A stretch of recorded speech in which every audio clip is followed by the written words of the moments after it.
bariko barakora gose vraiment Fanny Lavine ariko arakora cane gose. Tunashimire na Mimi cane ariko aragura imbibe muri film kameme n'abandi muri East Africa baravuga ati Uburundi buriko burakora umuntu arinze ajabuka amazi akaza kukurondera Digo ukuvuga ko hari caba yakubonyemo nka Soro nukuri Soro nawe nyine ariko arakora umuntu arakwiye kumwigira kwa karorero. Fanny Lavine Mimi Mireille na Nsoro icambere tubaha amashurwe yabo kabisa tubaha amashurwe yabo twarabaye mu gihe twari dukeneye kwiyubaka reka Fanny Lavine tuze na Nsoro tuze kubasanisha n'abantu bariko bamaze kubaka ibitari bike lokalma mbere n'umusaza Abel jewe ndamwongeremo bamaze gusohora benshi ba Nsoro bose bariko barabikora bakavuga ati reka twunge ubumwe dufatane mu mugongo muri bwa bumwe twebwe turi open bazoze kugira ngo dushobore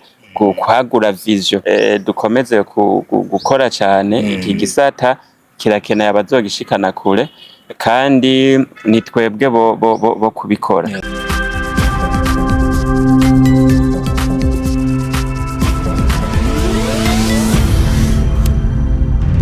Digo Entertainment.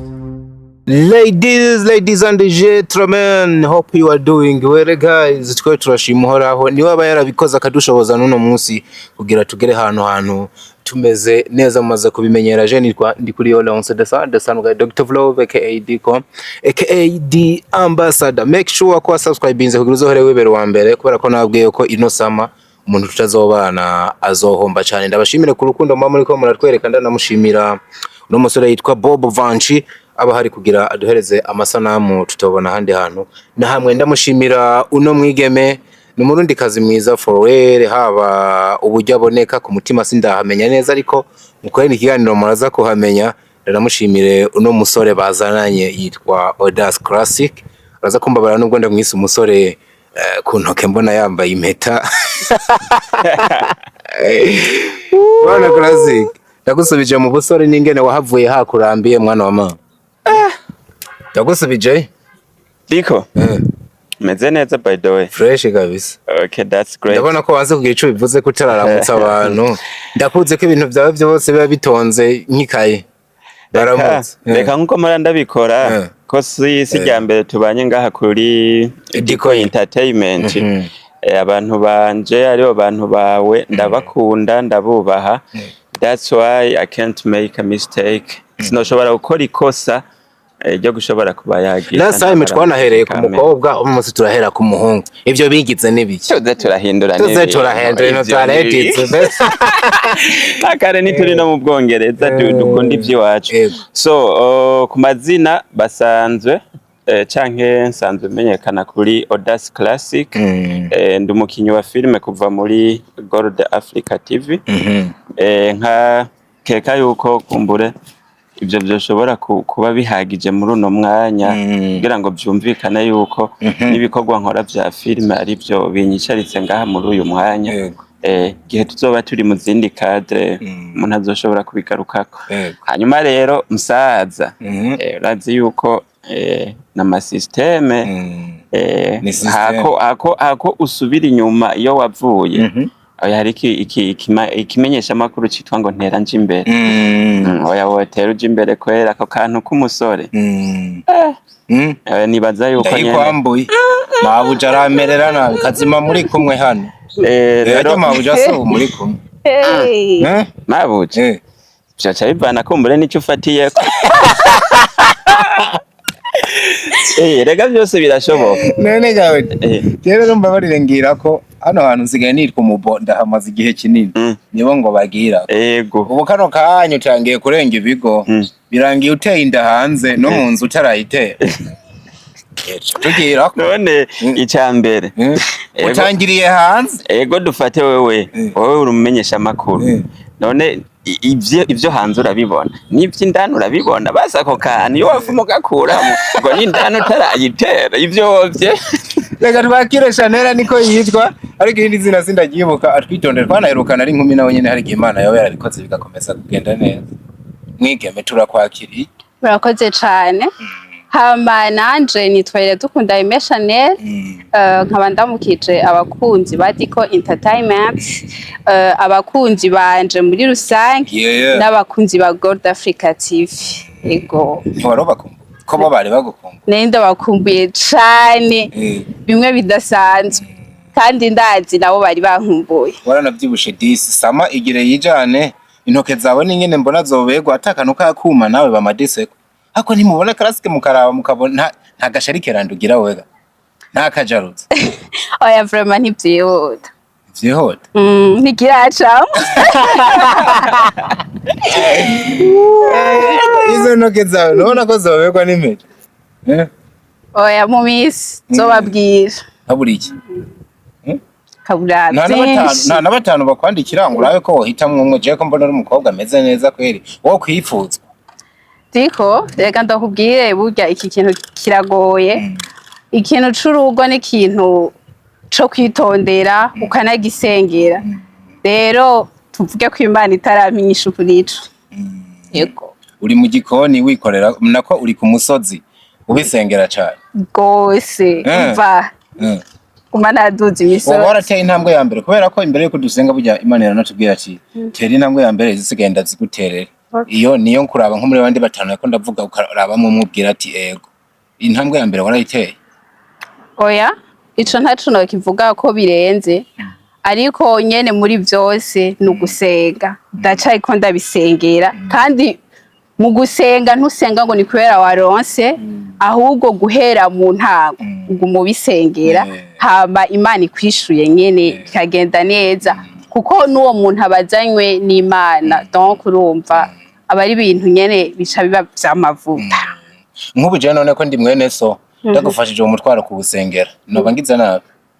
kibazo sengera vraiment sasa rero jewe nzenga mfatiye no kubimenyetso mfuza umusore ameze gute kugira amenye ico ngiye gusengera shadiko uvuze umusore ameze gute ubushatse kuvuga iki Classic ikibazo canje ntigitahuritse kweri Shaje kweri yifuza umugabo ameze gute ico kibazo ahubwo gusa ico nca ndagisanisha kugira jenje mu cumba canje mvuga ati mana nyagasani wewe wahaye umugore Karasi ukamwongera di hereza umugabo Chanel muremure avyibushe aterura ivyuma azi no gusoma nakarero ntanze wifuza umugabo ameze gute ikintu ca mbere coco le physique je ntayo mfatira ko cane kubera ndashobora kwipfuza uwo muboga abantu bose bavuga ati wow Chanel araronse umuntu kabisa umwe anashitse mu bantu bazovuga ati quand même ugani n'umugabo wa naka bose bamwishimira ariko je ugasanga sindamwishimiye rero je umugabo nipfuza vraiment n'umugabo mwiza quand même kandi asenga cane antuka umugabo Imana izompa ikabona ati ubu barakwiranye kandi bazokubaka bimpesha icubahiro uwo niwo nipfuza mugenza ndaguhaye ikibazo kimwe nawe umunyamakuru uzovuga ati narigeze kumenyesha amakuru umunota umwe mumbariza ikibazo kimwe ku vyo yariko aravuga urumva je ndoshobora kumubaza n'ikibazo cihuse ko no munsi numvise yazananye amafilozofi menshi harimwo utuntu twinshi tuba turiko turagenda nk'uku aho ukuntu yashatse kumera nk'ukwepa none uvuze umugabo mwiza uba ushatse kuvuga jewe mvuze umugabo mwiza mba mvuze umugabo asenga umugabo yubaha Imana niwe mugabo mwiza ego kandi umugabo arondera bien sûr ako kantu rero iyo kataja kandi ako kantu n'akanotebye atarondera bien sûr iryo ni inyiteke ubundi nakiraje ubundi warambwiye ati tudafise inzu yawe mu gisagara ca Bujumbura do come to uzicongereza kureshane to date me no come to hanakubara ati do come to date me nimba tanzu ufise mu gisagara ca Bujumbura wowe basi inzibure mu parisera bagafise nawe oya James sivyo mfatira ko vraiment iyo nzayifise n'amahoro naho nyene atayifise n'amahoro gusa bari wa muntu akora umwe mvuga ati dufatanije tuzobishikako rega diko ibintu byose ni ugukorera hamwe ni ukurondera mukaronderana ugize imana ukaronka uwo abifise n'amahoro ariko sivyo ufatira ko cane vraiment mu kugira choix ahubwo rondera wa muntu ubona ko nawe nyene ashoboye gukora umwe muzokwiyubaka muri kumwe no kukirago kwemera kuharyama hasi ibyo nibisanzwe mu gihe umuhuje umutima wana mumenyesha makuru wanyuzwe n'inyisho wahawe urumva nyene kubera ko ntomugirira nabi twagendanye reka ndamureke kuko ndamusesera ubufu mugabo akajambo kamwe nomubwira mu buzima akenshi how can I say we attract to donc dukurura ibintu bimeze nkuko tumeze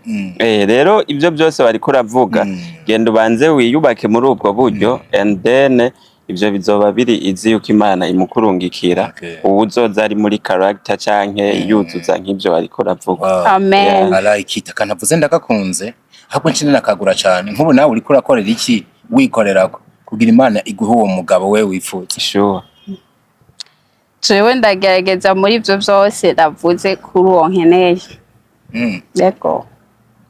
ugerageza gute nawe ugerageza kuba mwiza ugerageza koga cyane ugerageza kuguma ku mavi nizihe ntambuko nawe uri kuratera kugira Imana ibona tuno mukobwa koko aradeservinga uno mugabo ashaka bon je ndagerageza nyene nkasenga Imana nubwo bigoye nkagerageza nyene urabona umuntu asenga nyene ntiwovuga ngo urera de ngo canke ngo bimeze uku ariko uragerageza kugendera mu nzira zayo nico gituma rero ari ikintu co gusenga vraiment ndasenga hama no kurondera mu bundi buryo canke bunaburiya hose ndiyo nico gituma urumva nta nkeka Imana izongirira neza bazohava asanga agaseke kagifundikiye ikibazo ndakibajije ndaba mu zuba kwe kuraba mu zuba ndaba mbona yavuga ngo kibazo uraba hasi muri abana b'abari igizino kibazo ndaba hasi ndakibajije ndaba mu zuba kandi naco ngarukako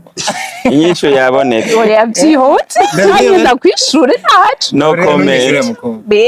nove witeranya kuri no murango kandi numvise uvuga ukuri kwa cyane zaza ndashaka mumvaje kino kintu ibintu byo guterana inda mw'abantu mwe byaje gute ko nabonye ku mbuga atayindi nkuru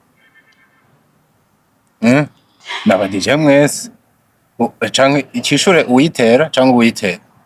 bino bintu byazananye hega bwana Classic ibyo ndabirimo ko nabonye ku mbuga atakandi kariko karaya uretse ndawateye umukobwa w'abantu ngira Imana yaje sinza gufukura sindavyemerewe ariko reka mbe ndafatira ku byo nabonye byazananye he bino bi urumva dufate nk'ubu uri kuraraba kubyibonesha n'amaso yawe do you find ko yobiriyo or hoba kwabaye gushika umupare wanje yankocinze imbere ko ngira mariage yarambujije kuraba inda z'abandi bagore ntabyo ndaba nta nivyo nigeze ndaba yego shane mavanda kuraganisha yumve ahubwo nijo no baraganisha biramutsari uye mavanda muraganisha kuri ico kibazo cace kitwerekeza ko twese abanza mbwire shane iyo ndayiriyo cyane niri ngerageje kwishura oda burya ubuzima ntibyoroshe kandi umuntu wese afise uburyo akoramwo ibintu mwisanze vyabaye muri kano gace rero womengana aza guhereza aho hantu umva gace oya bantu ndeke diko mbandanye diko so umuntu wese afise uburyo akoramwo ibintu ico cenda nta kirekire no kivugako ariko vy'ukuri nta ndamfise ntayo mfise kandi ntayo nigeze ndetse ko bishika nyeneye that bizoshika muri kazoza narinzi bisa ninda bihora bishika mama we diko rero tugiye kuri ico kintu novuga ko ni filme turiko turategura kandi bivanye n'ibiba biri muri filme nuko integuro yacu bimeze birashika ugashiramo akantu nyene kugira attention y'abantu iboneke. Byabaye ngombwa ko yitwara kubera byabaye ngombwa ko ndayitwara ku ngufu wibaze. Mama we uremera bakagutera inda kugira filime ibeho? None erega inda ibaho kubera yatewe n'ubundi, kandi na filime irashobora kubaho kubera inda yatewe.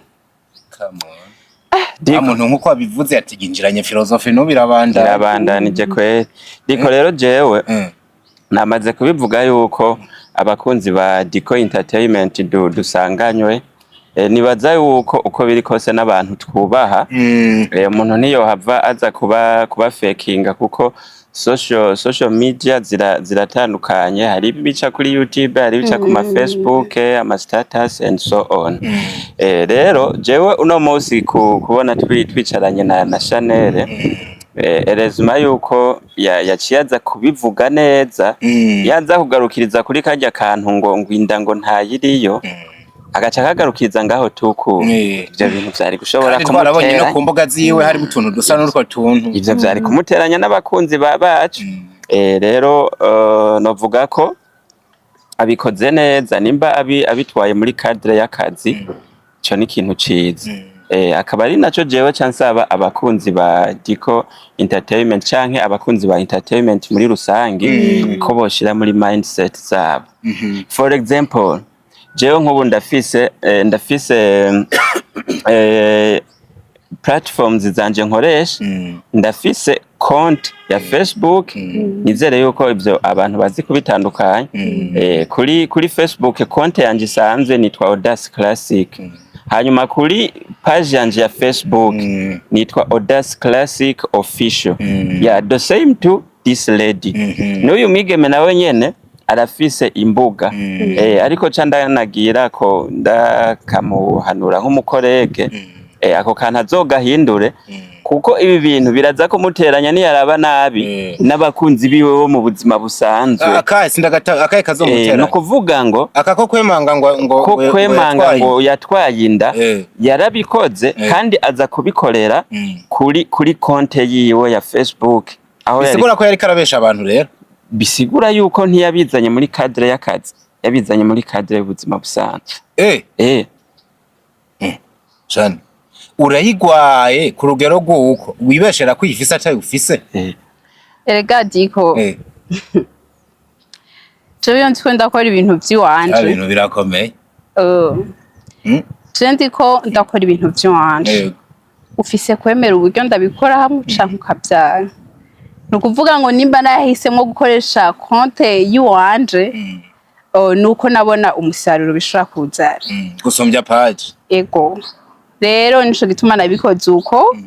wo byo wabyaratsitaje ambabarire, ariko ngira ko ndanavuga ku kintu. Wewe nimbura udandaza, urafise strategy ukoresha kugira ngo ibidandazwa byawe bisohoke, sivyo none? Ico nico. Rero nanje nimba ndiko ndakora uku, nuko mbona hari umusaruro bishobora kunzanira. Rero ntucujajinga. Ariko mugenza we asa nawe nyene n'uriko arakujajinga, avuga ati mengo abikoze mu buryo butari bwo, ariko urabuka bikorera ahandi hantu. Ni umwicaranye. Oya ntacu ndamutahura, mugabo uyu turabizi ndaye bo ntari ko menga mwabikoze, ko menga yabigukoreye uko utabishaka. Urumva Diko, jewe mu bisanzwe sinovuga yuko yabinkoreye uko ntabishaka, kuko jewe ndi muri entertainment ndayitahura, urabyumva. Ariko hariho abatayirimo batayitahura, kandi duhuza at the same time ubuzima busanzwe tukabuhuza na entertainment. Turakenera kugira isura dufise mu buzima busanzwe n'isura dufise muri entertainment. Rero hari ibyo ushobora kuba mugasanga, kuko umuntu ivyo ashika kuyubakwa n'abantu, ukaza gusanga ba bantu ugiye kubatakaza. Mugabo biroroshe yuko uza gusigurira umuntu ukamubwira ati jewe nari mu kazi, tinikimenya amenya hariya nimba ari mbe page yawe ya Facebook yitwa ni Chanel Official, yitwa Ihash Official. Kumengo heruka kuyihindura. Oya ntaco mugabo narumvise ufise umugambi wo kuyihindura ikaba Aimé Chanel official. Rero uvuze ati jewe Aimé Chanel official ni naho nkorera akazi biraza guca vyoroha turi nko muri iki kiganiro ko bavuga ati kumbe vya bintu bwabaye ubusamazi bw'iwacu ako kantu ko tutakiyumviriye ya mugabo rero je tubibandanya pe importe aho vyaciye mwamaze kumva umuco no kuvuga ngo yarari mu kazi kandi ivyo turavyemeranya kanatsinda nta wigeze abona turiko turaterana amakofe n'ingumu kuko iyo biza kuba yarabeshe amonegare mu buzima busanzwe ha muntu yokwemera yuko bacafuza isura yiwe nkaha babibonye yuko atandafise aha yari kuba amakofe n'ingoma bavuga ati wewe ushaka gusambura ivi na nini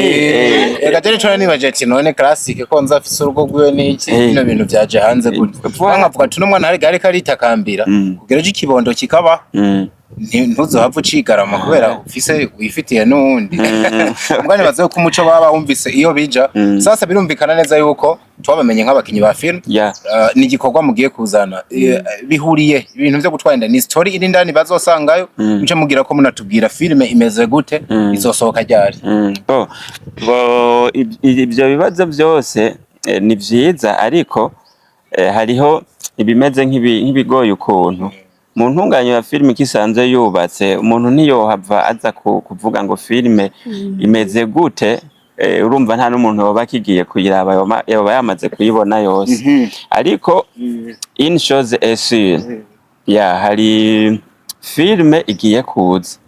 hari filime igiye kuza ikintu twoba turavuga right now pour le moment nuko filime yitwa Inzirakarengane and then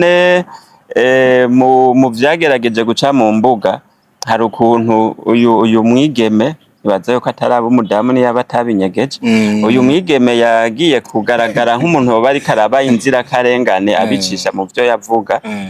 ariko rero ibi abakunzi bacu ntibaze guca baza gufata ngo ni byo biri muri filme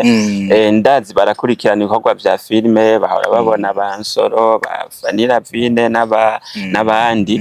hari ibyo bita gutegura ico gikorwa ciwawe n'abaririmbyi barabikora rero urashobora kugira ibyo bazobonamo bakomeje gukurikirana ariko canke nibiba biri hirya gatoyi mugabo uko biri kose hari ubutuma runaka baba bariko barakwereka yuko bugomba kuza then to attract your attention ivyo rero uca ubikorerako ukavuga ati ibi bintu ndabona aho ushobora kubamo ikintu ico rero noshobora kubabwira canke twoshobora kubizeza nko muri Gold Africa TV ndazi baradukunze mu bikorwa vyinshi nk'izo twakinye zitwa ku nkengera oboro zitwakinanye n'aba Sabasi zitwa Intandaro y'ikibi n'izindi zitandukanye iyi filme baraza kuyikunda kandi nayo nyene ikindi nokongerako nuko nayo nyene iza kuza irimo collabo umusaza tubaha nka Abel Nduwayo azoba yirimwo Abel yagarutsemo rero n'umukobwa wiwe namubonye ku mafoto nawe araza kuba hari umukobwa wiwe reka twizere ko ashobora kuba ari umukobwa wiwe nyene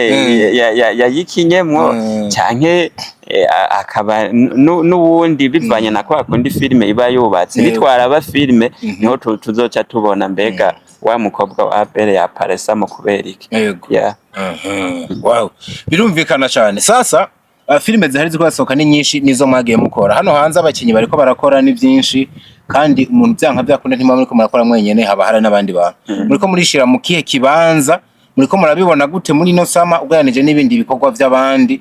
cyane bano tuvuga baba bari ku kivi ngerageje kuvuga abakinyi ba filme bari ku kivi kandi nukuri bariko barakora natwe nitwicaye turiko turakora kandi vraiment biko bigenda neza dushimiye n'abantu badukunda nukuri muratunezereza rero ngerageje kuvuga kuri ico kintu uvuze ngo twishira kuruhe ruhara level muriko amira ikibanza ikibanza voilà twebwe ikibanza turiko n'ikibanza ciwacu nyene kandi turagishima cane turiko nukuri turevoriwa ugerageje ukaraba aho twatanguriye naho tugeze turabishima cane kandi dushimire n'abasaza ba kera bariko barakora bagenda badufasha nukuri turabashimiye cane ego twizera ko mu minsi iri imbere natwe hazogira ahantu tugeze nyene hagurutse gose harabo muri ko murarabira ko mvuga ati waruvuze akantu k'abasaza tuvuze abasaza bumve ubashatse kuva nk'aba legend hari icyo muri ko murigira ko kuba ariko barakorana gute abakuru banyu mbe hoho ni bande uno munsi mwofata nk'akarorero bariko barakora ibiki sha ngerageje kuraba bariko barakora gose vraiment cinema y'u Burundi n'ukuri je ndiko ndabishima gose ngerageje kuvuga nka Fanny Lavine ariko arakora cane gose n'ukuri tunashimire na Mimi cane turamushimiye ukuntu ariko aragura imbibe muri filme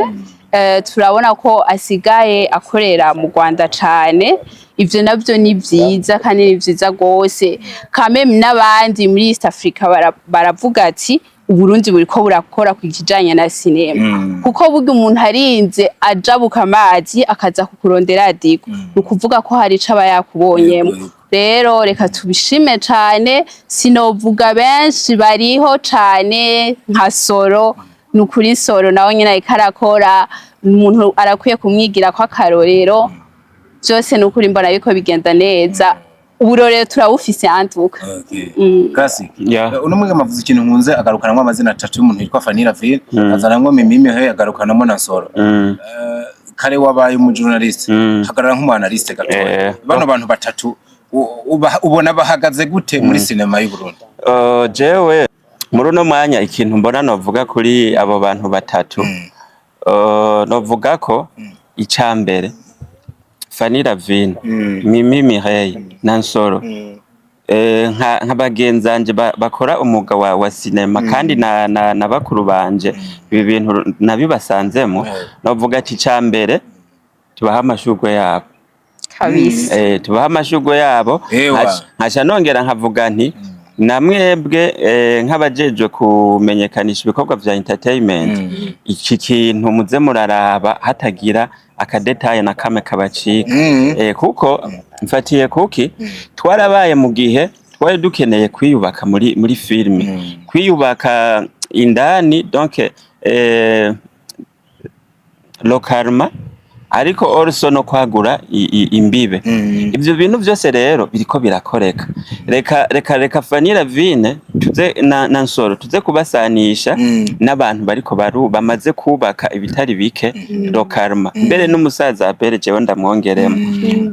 abo bantu giye kuba nawe ni munyakazi sana abo bantu giye kubaraba reka tuvugire no ku bitari kure nko kwa Fanny Lavine muri Truwafa hari intuzega duherutse kubona ni ivyuzuye award ivyuzuye I guess yes yariyo kwanda ivyuzuye yariyo kwanda ivyuzuye Joshua yatanguye imbere me iyo kwa Fanny Lavine twaguto wobanyaruka kwibuka za wise woman yego nivyo niyo award ariyo aherutse gutanga ahubwo wewe kuri lancement officiel yabaye umuhungu we yasohoye ya Figo ntaco Bose nibuka title yabihaye mugabo yaratanze award y'umuntu w'umunyamwete yakoze gusumbya abandi umuntu wadashika intege ibintu byari ibintu nyene ahubwo bijanye n'ivy'ubunyamwete ndazi tu bagiye gusubiza amazi nyuma bo bibona baca bayibona ya award yahawe Mr Sami voilà ico rero urumva yuko ni ikintu kizima kiba cerekana yuko muriko murakora ariko at the same time n'akantu ka innovation kariko karabamwo kuko ibintu vyose dushikako ni ibintu ushobora kuraba ati mbega ikibereye ni ikihe rero nko gushimira abantu bariko barakora ni vyiza byumvikana yuko nimba ashimiye abandi nawe haraza bamushimira ndakomeza kuba neza ba bere ntitwobatebako bamaze gusohora benshi bansoro bose bariko barabikora urumva ni ibintu vyo gushima Mimi nawe namusize apare kubera ko hari ivyo ariko arakora do karma for example hari nubwo vyo bari nk'ibiza ku giti ciwiwe ariko iyo uri kurakora hakaza kuba abapreciate ivyo uri kurakora biba ari ibintu vyiza. Hariho nk'ibi biherutse ngo za Mura Travel Agency aherutse kuba brand ambassador. Ubisanzwe dukora kugira ngo vya bindi dukora bigire aho bidushikanye. Rero ico urumva ni ikintu ciza, ariko kandi wewe hari n'ibindi bijabuka imbibe nk'izi zacu TV na zacu entertainment. Turakeneye ko filime igira idandarizo hambavu yo kubishira kuri YouTube. Turakeneye kuronka n'ahandi ho kwagurira ibikorwa vyacu. Rero urumva bose nabo gushimira bariko barakora ikintu ciza, ariko kandi nkuko wabivuze nubwo ushobora kuja utubaza wavuga ati none mwe mwishira hehe. Twebwe nka Gold Africa TV kugeza kuri uno mwanya natwe turi mu bakinyi ba filime bariko barakora, kandi novuga yuko dushimaho ibikorwa bigeze mu gihugu c'u Burundi. Urashobora kuvuga ati none mwe ivyamwa bigaragara mumaze gushikako ama contract muriko mura branding abande muriko muragira gute, singabasha nera ntibari ngaho. Ariko icambere l'union fait la force, novuga nti turamaze gukorana ibikorwa n'abandi aho turiko turagerageza gutuma ibikorwa vyacu tubigeza kure, dushobore kubisohora bishike no mu makungu, tumenyekanisha igihugu n'ibindi. Rero nkaca mvuga nti nabo baba bakiri inyuma turamaze gukorana na ba Sabasi, ba Abere, ba Onera Mutoni, dukomeze kugira ubwo runani. Sema yiwanyu igiye nka hariya vyoshobora kugira kugira ico bitanze canke iriya elema y'iwanyu vyo matching. Umuntu azokenera akavuga ati maze kubona nko kuntu Audace Classic acting for example, mugabo ntibaze kuvyita kwikunda cyane. Mu Faransa niyo bavuze ngo la charité bien ordonnée commence par soi. Mugabo nubwo yoba n'uyu mwigeme Meshanel, hari n'abandi muri team wacu bakunze bakavuga ati reka twunge ubumwe, dufatane mu mugongo muri bwa bumwe. Twebwe turi open, bazoze kugira ngo dushobore kwagura vision, ariko kandi natwe uwo kwikorako canke uwo muvuga ati umuntu nimurabe imiyumvire ingene kurya mpora ndabibona ku mbuga ngo uyu muntu ngo naka ngo bahuye ngo vyotanga igisasu. Ivyo vyose vyoba vyiza. Rero novuga ko dukomeze gukora cyane. Iki gisata kirakeneye abazogishikana kure, kandi ni twebwe bo kubikora. Exactly, and I do really like it. Shana, ndagushimire kuba waje. Twovuga vyinshi film ugasanga twayiciye uburyohe kandi bagiye kwiraba. Gira ikintu usigiye abantu ubahe n'isezerano, nibaza ko no kwa mugenzi wawe ari uko tuza guheza. Ikintu kimwe nosigira abakunzi banje, abakunzi ba Diko Entertainment, n'abakunzi ba Gold Africa TV, nuko boshishikara kudukunda, boshishikara kubana natwe, ibintu dushizeko kameme bakabiraba, kandi bagende bagire subscribe, nukuri babirabe kabisa, hama dushishikare gutezanya imbere sinema yacu nziza y'u Burundi. Okay, je nanje ikintu no hamagarira abakunzi bacu, ndazi baratubonye mu bikorwa byinshi bitandukanye, sinorinda gusubiramo kuzidondagura,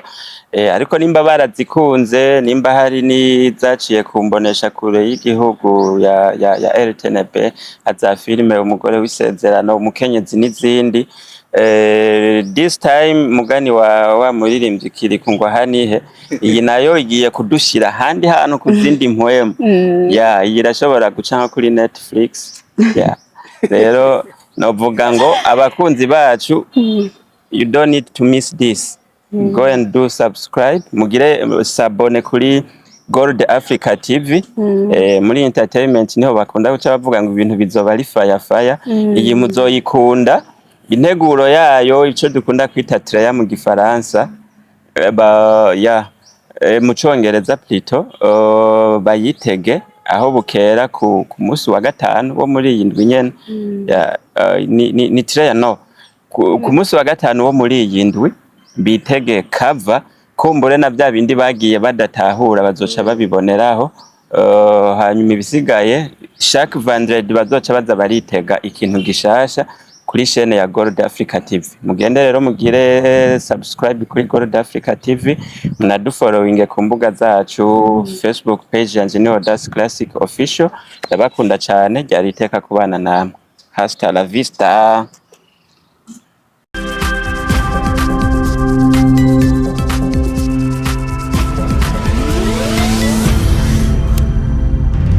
Digo